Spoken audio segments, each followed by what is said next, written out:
Edappadi K Palaniswami என்னும் நான்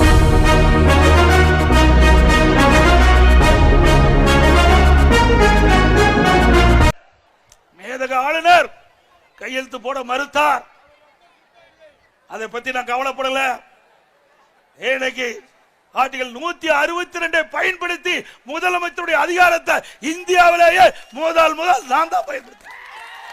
இந்தியாவிலேயே எந்த முதலமைச்சருக்கு துணிவில்ல. இப்ப இருக்கிற முதலமைச்சர் சொல்லிட்டு இருக்காருல்ல, நான் சட்டத்தை அனுப்புறேன், கவர்னர் கையெழுத்து போடல போலீஸ் பயன்படுத்து. 162 பிரிவு இருக்குதுல்ல, தில்லு திராணி வேணும், தில்லு திராணி தெம்புலுக்கு வேணும். அதெல்லாம் கிடையாது. மக்களை பற்றி கவலையில, மக்களுக்கு சேவை செய்ய வேண்டும் என்றால் பதவி பெருசு இல்ல.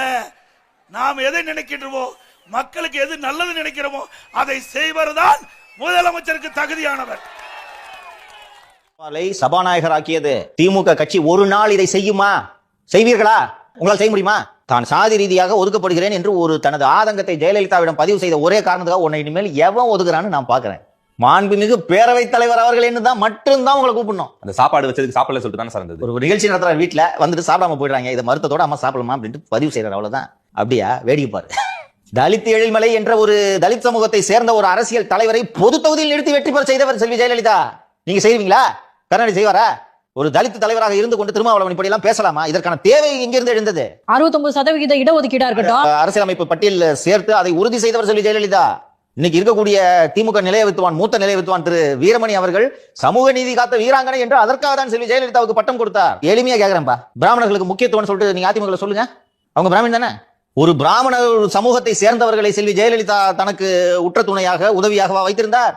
பிராமண சமூகம் அல்லாத சசிகலாவை தான் வைத்திருந்தார். அவரை போய் நீங்க பிராமணன் சொல்றீங்க. நீங்க கடைசி வரைக்கும் குருமூர்த்தி அவர்கள் அவர் கூட நெருங்கவே முடியல. குடும்பத்துக்கிட்ட சாகலப்பா, அவரை போய் சாதிக்குள்ள அடைக்கிறாரு திருமாவளவன். அறிவு பிறந்து போய்விட்டதான்ட்டு எனக்கு ஒன்றும் தெரியல. திருமாவளவன் இன்னைக்கு பேச வேண்டிய தேவை என்ன? எதுக்கு பண்ணி வம்பளுக்குது?